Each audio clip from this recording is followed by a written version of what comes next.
Unlike, unlike का मतलब होता है उल्टा। ओके, जैसे कि आप यूज़ करते हैं लाइक को, मैं आपके जैसा हूँ, मैं आपकी तरह हूँ, तो आप कहते हैं I am like you. Okay, अब उसी को आपको कहना हो बिल्कुल उल्टा के सेंस में, जैसे कि मैं आपके जैसा नहीं हूँ, तो आप कह सकते हैं I am unlike you, I am unlike you. अब अनलाइक को आप ऑब्जेक्ट के साथ यूज़ कर सकते हैं, कोई नॉन फ्रेज है उसी के साथ यूज़ कर सकते हैं। अब मान लो यहाँ पे कि मुझे कहना है कि मेरे पिताजी पीते हैं बट मैं नहीं पीता हूँ, जहाँ तक अल्कोहल की बात है। ओके, तो मैं कह सकता हूँ I don't drink alcohol unlike my father, मतलब कि मेरे पिताजी पीते हैं। यानी अब चीज़ को उल्टा दिखाना है, आप सिंपल सेंटेंस भी यूज़ कर सकते हैं या फिर कोई नॉन फ्रेज के साथ भी यूज़ कर सकते हैं। ओके, ताकि कुछ मैं एग्जाम्पल्स आपको देता हूँ ताकि और भी क्लैरिटी हो सके। ओके, जैसे मेरा दोस्त गणित में बहुत अच्छा है लेकिन मैं नहीं। अनलाइक मी मतलब मेरे विपरीत, my friend is very good at math, मतलब बहुत अच्छा। चाय के उल्टा मुझे कॉफ़ी पसंद नहीं है, आई डोंट लाइक कॉफ़ी, मतलब मुझे कॉफ़ी पसंद नहीं है। अनलाइक टी मतलब कि टी पसंद है। ओके, ज़्यादातर लोगों के उल्टा मुझे कभी कभी देर से काम करने में कोई दिक्कत नहीं होती है, तो कह सकते हैं unlike most people I don't mind working late sometimes. मैं यहाँ ये कह रहा हूँ कि एक कंपनी में काम करता हूँ, मैं कभी कभी देर से काम करने में कोई मुझे दिक्कत मतलब कोई आपत्ति नहीं होता, मैं माइंड नहीं करता हूँ जब मैं देर तक काम करता हूँ। जबकि कुछ लोग हैं माइंड करते हैं, अनलाइक मोस्ट पीपल मतलब उनकी छोड़ करके। ठीक है, इस सेंस में मैं यहाँ पे यूज़ करता हूँ। ओके, तो आप हिंदी जिस तरह से सोचते हैं सोचिए, बट आपको सिचुएशन समझ में आना चाहिए। एक्शन फिल्मों के उल्टा मुझे कॉमेडी पसंद है, unlike action movies I prefer comedies. यहाँ पे अनलाइक को इसका ये मतलब नहीं कि उल्टा ही होता है, आपको सिचुएशन में दे रहा हूँ, सिचुएशन के हिसाब से आपको समझ जाना है, बस दैट्स ऑल। आपको समझना है, फिर ऑटोमेटिक इंग्लिश में बोलना शुरू करना है। अगला टॉपिक है in regard to. In regard to का मतलब होता है के संबंध में, के बारे में। उस जगह पे हम इन रिगार्ड टू, उसके बाद जो भी वर्ब होगा तो उसमें हम आईएनजी फॉर्म में लिखते हैं। अगर कोई नॉन फ्रेज है जो भी होगा उसे हम रखेंगे। जैसे कीमत के संबंध में, कीमत के बारे में, क्या आप छूट दे सकते हैं। In regard to the price can you offer discount. Report के संबंध में, मैं अभी भी इस पर काम कर रहा हूँ और इसे कल तक भेज दूंगा। In regard to the report, I'm still working on it and will send it by tomorrow. दोपहर के भोजन के संबंध में, क्या आप सैंडविच या सलाद लेंगे। In regard to lunch, would you like a sandwich और सैलड। यहाँ पे संबंध में आपको अगर बोलने में अटपटा लगे तो आप कह सकते हैं के बारे में, आपको समझ आना चाहिए। ओके, ये प्रोफेशनली यूज़ किया जाता है, ऑफिशियली आप भी इसे यूज़ कर सकते हैं। इन रिगार्ड टू सिंपल है, बहुत ही सिंपल है। ओके, अगला सेंटेंस है फिल्म के संबंध में, मैंने सुना है कि यह बहुत अच्छी है। In regard to the movie, I heard it's really good. आपके प्रश्न के संबंध में, दुकान सुबह 10 बजे खुलती है। In regard to your question, the store opens at 10 AM। Meeting के संबंध में, मैंने डिटेल के साथ एक ईमेल भेजा है।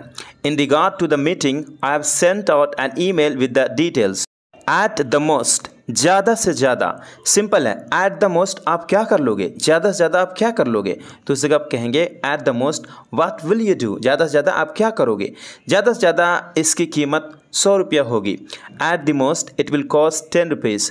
ज़्यादा से ज़्यादा मैं 2 पेज पढ़ सकता हूँ। At the most I can read 2 pages. ज़्यादा से ज़्यादा मैं थोड़ी अंग्रेजी बोल सकता हूँ। At the most I can speak a little English. ज़्यादा से ज़्यादा मैं आपके एक सवाल में मदद कर सकता हूँ। At the most I can help you with 1 question. ज़्यादा से ज़्यादा मैं 15 मिनट इंतज़ार कर सकता हूँ। At the most I can wait 15 minutes. Okay, ज़्यादा से ज़्यादा हमें 2 सेब चाहिए। At the most we need 2 apples. अगला टॉपिक है टेंड टू। टेंड टू का मतलब होता है आदत सी होना। बड़ा ही सिंपल है, इसका भी सिचुएशन समझिए, आप आसानी से यूज़ कर पाएंगे। जैसे कि मैं शाम को कॉफ़ी नहीं पीता हूँ, मतलब ये मेरा नेचर वाइज में, टेंडेंसी में ये आदत नहीं है। जैसे कि कुछ लोग हमेशा शाम को चाय पीते हैं, मतलब आदत सी है रोज़ पीने की। तो यहाँ एक हैबिचुअल वाली बात होता है एक, तो उस जगह पे हम टेंड टू को यूज़ करते हैं। जैसे मैं शाम को कॉफ़ी नहीं पीता हूँ, हैबिट वाली बात है, तो उस जगह पे हम कहते हैं I don't tend to drink coffee in the evening. इसे सिंपली भी बोल सकते हैं, लेकिन टेंड लगाने से थोड़ा सा लगता है कि एडवांस वर्जन हम इंग्लिश का यूज़ कर रहे हैं। ओके, परीक्षा से पहले वह घबरा जाती है, मतलब जब भी वो परीक्षा देती है कोई सा भी तो घबरा जाती है, तो इसलिए हम कहते हैं उसका आदत सा बन गया है, ऐसा होता है उसके साथ। She tends to get nervous before exams.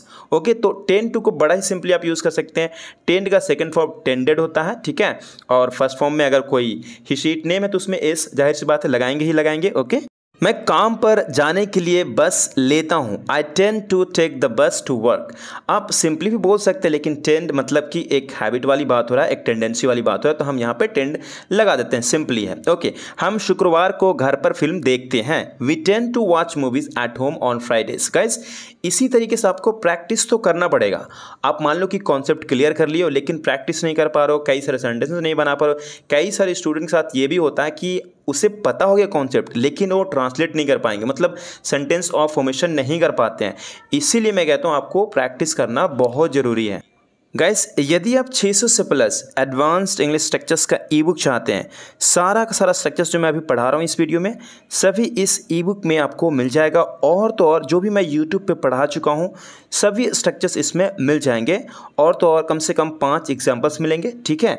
अगर आप चाहते हैं तो लिंक डिस्क्रिप्शन में है। आपको ऐसा ई बुक नहीं मिलेगा, अगर आप चाहते हैं तो इसे आप बाय कर सकते हैं केवल 119 रुपीज़ में, या फिर मुझे डायरेक्ट कॉन्टेक्ट भी कर सकते हैं। अगला टॉपिक है even by mistake. Okay, by mistake गलती, इवन मतलब भी या फिर यहाँ तक कि, उस सेंस में हम इवन को यूज़ करते हैं। इवन बाय मिस्टेक गलती से भी या फिर यहाँ तक गलती से भी।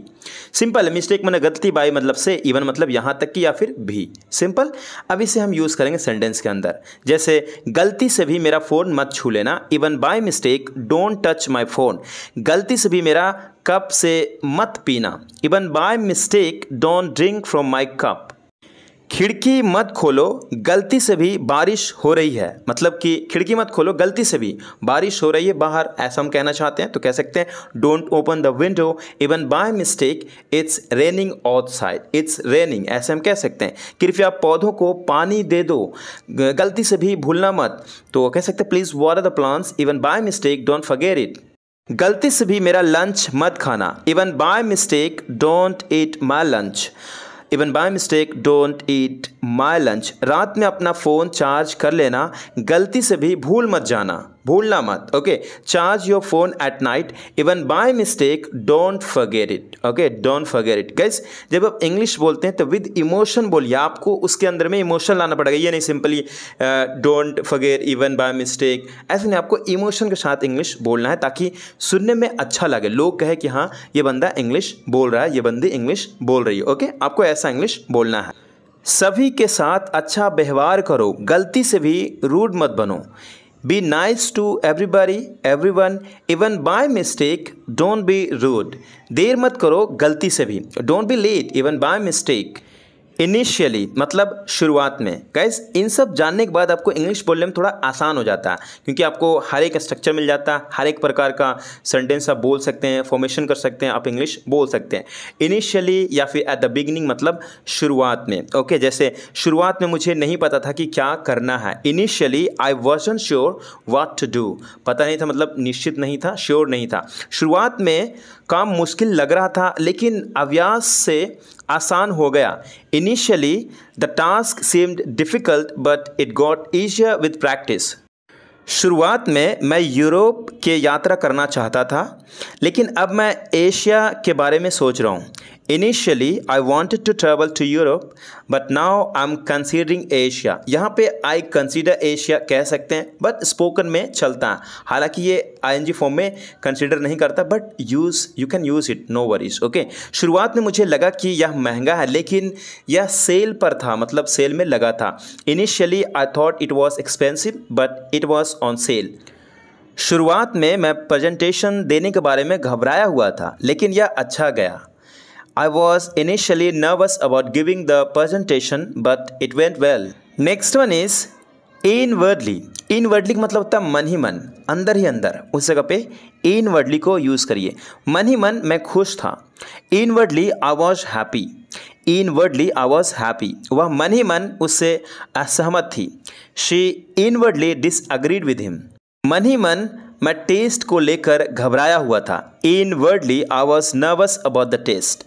वह शांत होने का नाटक कर रहा था, लेकिन मन ही मन वह गुस्से में था। He pretended to be calm, but inwardly he was angry.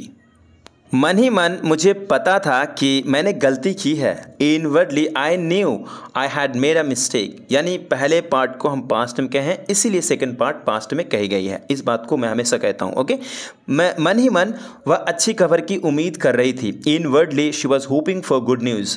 मन ही मन वह यात्रा के लिए उत्साहित था। Inwardly he was excited for the trip. मन ही मन मैं परिणाम को लेकर उत्सुक था। Inwardly I was curious about the outcome. अगला टॉपिक है कंसीडर। कंसीडर मतलब मानता या फिर समझता हूँ। इस सेंस में कैसे हम इसे यूज़ करते हैं, जैसे मैं आपको एक अच्छा टीचर मानता हूँ या फिर समझता हूँ, मैं आपको कंसीडर करता हूँ। I consider you to be a good teacher. यहाँ पे टू उसके बाद बी अ गुड टीचर होगा, ठीक है, यहाँ पे भी मिस हो गया है। वह आपको गधा समझता है। He considers you to be an ass. मैं आपको कुछ नहीं समझता हूँ। I don't consider you to be anything. वह तुम्हें यूजलेस समझती है। She considers you to be useless. She considers you to be useless. Engrossed in, डूबा हुआ होना, बड़ा अच्छा टॉपिक है। आप कई बार ऐसा आप सोचते होंगे जैसे मैं संगीत में डूबा हुआ हूँ, वह संगीत सुनने में डूबा हुआ है। He is engrossed in listening to music. अभी उसे फ़ोन मत करो, वह मीटिंग में व्यस्त है, मतलब बिजी है, लगा हुआ है। Don't call him right now, he is engrossed in a meeting. वह अपनी पढ़ाई में व्यस्त है और परेशान नहीं होना चाहती। She is engrossed in her studies and doesn't want to be disturbed. Don't interrupt her, she is engrossed in a phone call. Scare of, डर लगना। गाइस, ये सब छोटे छोटे स्ट्रक्चर्स है, बाद में और भी अच्छे अच्छे स्ट्रक्चर्स मिल जाएंगे, लेकिन हर एक छोटा एक दिन ना बड़ा बनता है, क्योंकि आप जब इंग्लिश बोलना शुरू करेंगे तो इन छोटों को भी आपको बोलना ज़रूरी पड़ जाएगा और बोलना ही पड़ेगा। ओके, स्केयर्ड ऑफ मतलब डर लगना। मुझे इंजेक्शन से डर लगता, आई एम स्केयर्ड ऑफ इंजेक्शंस। सड़क पार करते समय सावधान रहिए, मुझे कारों से डर लगता है। Be careful crossing the street, I am scared of the cars. क्या आपको अंधेरे से डर लगता है? Are you scared of the dark? मुझे अकेले रहने में थोड़ा डर लगता है। I am a little scared of being alone. अगला स्ट्रक्चर है हैपन टू प्लस वर्ब की फर्स्ट फॉर्म हो सकता है, या फिर कोई पोजीशन है तो हैव होगा, या फिर स्टेट ऑफ बीइंग है तो यहाँ पे बी होगा। ओके, कुछ भी होना बाय एनी चांस, मतलब एक चांस की बात है कि चांस से होना, यानी ऊपर वाले की हाथ होता है इसमें, और वो मतलब कहते हैं ना कि ऊपर वाला का बड़ा कृपा, उन्होंने मतलब ये कर दिया, ऐसा हो गया। तो मैं आपको एग्जाम्पल के माध्यम से समझाता हूँ, जैसे कि क्या आप यह जानते हैं कि लाइब्रेरी कहाँ है? क्या आप यह जानते हैं कि लाइब्रेरी कहाँ है? मतलब आपको पता नहीं, एक चांस वाली बात कह रहे हैं। Do you happen to know where the library is? आप कह सकते थे कि आप जानते डू यू नो, लेकिन हैपन टू नो क्यों? क्योंकि एक मतलब ऊपर वाले की दया से क्या आपको पता है कि लाइब्रेरी कहाँ है, एक चांस वाली बात है, उस जगह पे हम इसे यूज़ करते हैं। जैसे अगला सेंटेंस है, मैं आज शाम को फ्री हूँ। कैसा रहेगा हम रात को खाना खाएं, मतलब कि बाहर जैसे एक जगह पे है, वहाँ पे हम लोग बार बार जाते हैं, तो मैं ये कह रहा हूँ मैं आज शाम को फ्री हूँ। अब फ्री मतलब मैं कह सकता हूँ आई एम फ्री, सिंपली कह सकता हूँ, लेकिन यहाँ पे एक चांस वाली बात, मैं यूजुअली फ्री नहीं रहता हूँ शाम को, लेकिन आज मैं कह रहा हूँ कि आज मैं फ्री हूँ, मतलब वो गॉड की दया से, मतलब मैं आज फ्री हूँ। तो उस जगह पे कहते हैं I happen to be free this evening. मैं सिंपली कह सकता हूँ I am free this evening, लेकिन यहाँ पे एडवांस में कह रहा हूँ क्योंकि ये मौका मुझे मिला है। मैं यूजुअली फ्री नहीं रहता हूँ, इसलिए मैं ये कह रहा हूँ I happen to be free this evening, how about we grab dinner? कैसा रहेगा अगर हम खाना को बाहर चलें या फिर खाएं, जो भी आप कहना चाहते हैं कह सकते। हम कल कॉफ़ी शॉप पर मिल गए थे। हम कल कॉफ़ी शॉप पर मिल गए थे, मतलब एक चांस की बात है, और इसमें क्या है कि गॉड की दया से हम कल कॉफ़ी शॉप पर मिल गए थे। मतलब कैसे मिल गए? ऊपर वाला चाहा तो, उस जगह पे जब सेंस आता है ऊपर वाला चाहा तो, यहाँ पे हम हिंदी वो लिखते नहीं हैं बल्कि वो फील करते हैं, तो उस जगह पे हम हैपन टू को यूज़ करते हैं। पास्ट में से यूज़ करेंगे, we happen to meet at the coffee shop yesterday, sorry we happen to meet at the coffee shop yesterday, ऐसे कहेंगे। ठीक है, क्या आपने मेरा फ़ोन का चार्जर देखा था? मतलब आप ये कह रहे हैं कि मतलब वहाँ पे तो रखा हुआ था, मान लो कि अलमीरा पे रखा हुआ था, तो मैं सिंपली ये कह रहा हूँ कि आपने मेरा फ़ोन का चार्जर देखा था। Did you happen to see my phone charger? मतलब वो भगवान की दया से या फिर गॉड की दया से जो आप कहते हैं, उस जगह पे क्या आपने मतलब ये सिचुएशन क्रिएट किया आपने और बोल दिया आपने। ठीक है, तो आपको बस वैसे फील करना और इसे यूज़ करना है, बड़ा ही कमाल का है। मेरे पास कैश नहीं है, क्या मैं कार्ड से पे कर सकता हूँ? I don't happen to have any cash with me. अब मतलब एक चांस की बात है कि यार मैं मॉल में आ चुका हूँ, मैं खरीद चुका हूँ, अब मैं ये कह रहा हूँ यार देखो मेरे पास तो लग रहा था पैसा, लेकिन चांस की बात है यार कि मेरे पास तो है ही नहीं। I don't happen to have any cash with me, मेरे साथ है ही नहीं। कैन आई पे विद कार्ड, क्या मैं कार्ड से पे कर सकता हूँ? इट्स इनफ, बहुत हो गया। हम कई बार कहते हैं यार बहुत हो गया, अब मैं उसे नहीं छोड़ूंगा, तो उस जगह पे इट्स इनफ, उसके बाद सेंटेंस को कहते हैं बहुत हो गया, अब कुछ सुनना नहीं चाहता। It's enough, I don't want to listen to anything. बहुत हो गया, उसे अब जाने दो। It's enough, let him go now. बहुत हो गया, उसे रोकने का कोई फ़ायदा नहीं। It's enough, there is no point in stopping her. बहुत हो गया, अब मुझे पैसा लेने दो। It's enough, let me take my money now. बहुत हो गया, सोच समझकर बोला करो। It's enough, speak thoughtfully. बहुत हो गया, उसने मुझे बहुत परेशान किया। It's enough, he bothered me a lot. More than enough, ज़रूरत से ज़्यादा। तुम ज़रूरत से ज़्यादा बोल रहे हो। You are speaking more than enough. अपने सीमा में रहो, मतलब सीमित सीमा में रहो, ज़रूरत से ज़्यादा बोलने की ज़रूरत नहीं है। ज़रूरत से ज़्यादा बोलने की ज़रूरत नहीं है। Stay in limits, okay. You do not need to speak more than enough. यहाँ पे यू डबल आ गया है। सिंपली आप कहेंगे स्टे इन लिमिट्स, मतलब सीमा में रहो, अपने सीमे के अंदर रहो। You do not need to speak more than enough. उसने ज़रूरत से ज़्यादा खाना खा लिया था। He had eaten the food more than enough. ज़रूरत से ज़्यादा सोचना बंद करो। Stop thinking more than enough. ज़रूरत से ज़्यादा पैसे खर्च मत करो। Don't spend money more than enough. ज़रूरत से ज़्यादा बाहर मत घुमा करो। Don't go for walk more than enough. By the grace of God, मतलब गॉड के कृपा से, okay. Bye the grace of God, मुझे उम्मीद है गॉड की कृपा से मैं यह प्रोजेक्ट समय पर पूरा कर पाऊंगा। I hope by the grace of God I will be able to finish this project on time. God की कृपा से हमारे पास खाने के लिए टेबल पर भोजन है। By the grace of God we have food on our table.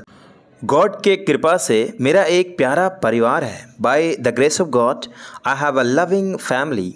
God की कृपा से मैं स्वस्थ हूँ। By the grace of God I am healthy. अगला टॉपिक है टाइम फ्लाइज। टाइम फ्लाइज मतलब समय का पता ना चलना, जैसे उड़ जाना। कहते हैं ना, फ्लाई को हम यहाँ पे वाई को हटा करके IES में कन्वर्ट करते हैं, क्योंकि ये प्रेजेंट इंडेफिनिट टेंस का रूल होता है, ओके। इसलिए ये बना हुआ और सिंपली यूज़ करते हैं सिंपल वे में, जैसे टीवी देखते देखते वाइल वॉचिंग टीवी, समय का पता ना चलना, टाइम फ्लाइज, निकल जाता है। ऐसे आप भी बना सकते हैं, क्रिएट कर सकते हैं, क्योंकि आप भी एक अच्छा लर्नर हैं, ठीक है। और टीचर मतलब कुछ नहीं होता गाइस, आपको लर्नर ही रहना बहुत बड़ी बात है। मैं भी एक आप ही की तरह लर्नर हूं और मैं सीखता हूं और सिखाता हूं। ऐसे ही काम करते रहिए, आप भी सीख जाएंगे इंग्लिश। बड़ा ही सिंपल है, तुमसे बात करते करते समय का पता ही नहीं चलता। Time flies while talking to you. खाते खाते समय का पता ही नहीं चलता। Time flies while having food. Mobile चलाते समय समय का पता ही नहीं चलता। Time flies while using phone. May have to, पढ़ सकता है। मे हैव टू, जैसे मुझे इस होमवर्क की मदद के लिए अपने शिक्षक से पूछना पड़ सकता। I may have to ask my teacher for help with this homework. Film शाम 7 बजे शुरू होती है, इसलिए हमें जल्दी निकलना पड़ सकता। The movie starts at 7 PM, so we may have to leave early. मुझे आज रात देर से काम करना पड़ सकता है, क्या आप मेरे लिए रात का खाना गर्म कर सकते हैं? I may have to work late tonight, can you heat up dinner for me? ठंड होने की स्थिति में जैकेट ले आओ, हमें थोड़ी देर बाहर इंतज़ार करना पड़ सकता है। Bring a jacket in case it gets cold. We may have to wait outside for a bit. अगला टॉपिक है लेट्स लीव इट, चलो छोड़ो। हम अक्सर कहते हैं ना चलो छोड़ो, अब और भी कुछ करते हैं, तो उस जगह पे लेट्स लीव इट को यूज़ करिए। चलो छोड़ो, मैं इसे खुद ही करूँगा। Let's leave it, I will do it by my self. चलो छोड़ो, मैं तुम्हें एक और मौका देता हूँ। Let's leave it, I will give you one more chance. चलो छोड़ो, मैं तुम्हारे बारे में अब से कुछ नहीं सोचूंगा। Let's leave it, I won't think about you from now on. चलो छोड़ो, जो हुआ सो हुआ। Let's leave it, what was bound to happen had happened. Regardless of, परवाह किए बिना। मतलब कि क्या होता है कई बार कि किसी चीज़ के परवाह किए बिना कुछ भी अगर कहना चाहते हैं, उस जगह पे रिगार्डलेस ऑफ या फिर इरिस्पेक्टिव ऑफ को यूज़ किया जाता है। जैसे हमें हर किसी का सम्मान करना चाहिए, उनके चाहे धर्म कोई भी हो, मतलब कि उसके धर्म के परवाह किए बगैर। We need to respect everyone regardless of their religion. मतलब कहने का मतलब ये होता है कि हम धर्म को लेकर के कुछ हम भेदभाव नहीं कर सकते, मतलब उसके परवाह किए बगैर हमें सम्मान करना चाहिए कि आप कौन सा बैकग्राउंड से आता है, क्या बैकग्राउंड से नहीं आता है, तो रिगार्डलेस ऑफ को उस जगह पे यूज़ करते हैं। कोई भी समस्या हो, शो चलता रहेगा। The show will go on मतलब जारी रहेगा। रिगार्डलेस ऑफ एनी प्रॉब्लम्स मतलब कोई भी समस्या को परवाह किए बगैर शो चलता रहेगा। तो आप सिंपली कह सकते हैं हिंदी में कोई भी समस्या हो। तो और भी तरीके से बोला जा सकता है, ऐसा नहीं कि यही एक तरीका है इंग्लिश में बोलने के लिए, और भी तरीका आप अपना सकते हैं। कीमत कितनी भी हो, मुझे वो किताब चाहिए। Regardless of the cost I want that book. आपकी उम्र चाहे जो हो, आप सीख सकते हैं। Regardless of your age you can learn. Intend का मतलब होता है इरादा, इंटेंड टू, नियत या फिर इरादा। जैसे हमें कल शॉपिंग करने जाने का इरादा है, we intend to go shopping tomorrow. उसने बाद में अपनी माँ को फ़ोन करने का इरादा की थी। She intended to call her mother later. मैं खाना बनाने की क्लास लेने का इरादा रखता हूँ, मतलब इरादा है, I intend to take a cooking class. वे इस वीकेंड अपने घर की सफाई करने का इरादा रखते हैं, मतलब इरादा है। They intend to clean their house this weekend. मुझे जल्द ही एक नया फ़ोन खरीदने का इरादा है। I intend to buy a new phone soon. उसे रात के खाने से पहले अपना होमवर्क पूरा करने का इरादा है। She intends to finish her homework before dinner. Whereas जबकि। आप दोनों को क्या पसंद है? Were you both like. मुझे चाय पसंद है जबकि मेरा भाई कॉफ़ी पसंद करता है। I like tea whereas my brother prefers coffee. यानी वेज को हम विरोधाभास के लिए दिखाते हैं, जबकि के सेंस में यूज़ करते हैं। आप क्या कर सकते हैं और क्या नहीं कर सकते हैं? What can you do and what can't you do. हम अब दोपहर का भोजन कर सकते हैं जबकि रात का खाना शाम 7 बजे है। We can eat lunch now whereas dinner is at 7 PM। Although हालांकि हम कॉन्ट्रास्ट दिखाने के लिए यूज़ करते हैं। सिंपल है, जैसे although I am sick I can come to school. मैं सिक हूँ लेकिन स्कूल आ सकता हूँ, I can come to school. जो भी आप चाहें बोल सकते हैं, बस आपको यूज़ करना है। अरे मेक मिस्टेक यार, लेकिन यूज़ करो। गलती करो कोई बात नहीं, गलती से ही आप सीखेंगे। ओके, वह एक अच्छी सिंगर है, हालांकि वह ज़्यादा प्रैक्टिस नहीं करती है। She is a good singer although she doesn't practice much. हालांकि मैं थका हुआ हूँ, फिर भी मैं यह काम पूरा कर लूँगा। Although I am tired I will finish this task. वह खुश लग रहा है, हालांकि उसे नौकरी नहीं मिली। He seems happy although he didn't get the job. हालांकि निर्देश सरल है, मैं फिर भी उलझा हुआ हूँ। Although the instructions are simple I am still confused. Provided बशर्ते मतलब शर्त है यह। जैसे ट्रैफिक ना हो तो बस समय पर आएगी। The bus will be on time provided there is no traffic. मतलब शर्त यह कि ट्रैफिक ना हो तो बस समय पे आएगी। The bus will be on time provided there is no traffic. हम फिल्म देखने जा सकते हैं बशर्ते शर्त यह है कि हमें टिकट जल्दी मिल जाए। We can go to the movie provided we get tickets early. मैं आपकी मदद कर सकता हूँ बशर्ते आप अच्छी तरह से पूछें। I can help you provided you ask nicely. वह पार्टी में आ सकती है बशर्ते वह पहले अपना होमवर्क पूरा कर ले। She can come to the party provided she finishes her homework first. Despite के बावजूद, व्यस्त होने के बावजूद, क्या तुम मेरी मदद कर सकते हो? Despite being busy can you help me. मेरी चेतावनियों के बावजूद उसने गलती की। Despite my warnings he made a mistake. उसकी सारी कमियों के बावजूद हर कोई उसे पसंद करता है। डिस्पाइट ऑल हर फॉल्स एवरीबडी लाइक्स हर। हिंदी अच्छी तरह ना जानने के बावजूद उसने बात करने की कोशिश की। Despite not knowing Hindi well she tried to communicate. Thank you guys, thank you so much for watching this video. मिलते हैं अगले वीडियो में, तब तक के लिए अपना ख्याल रखिए। Have a good day, bye bye, see या।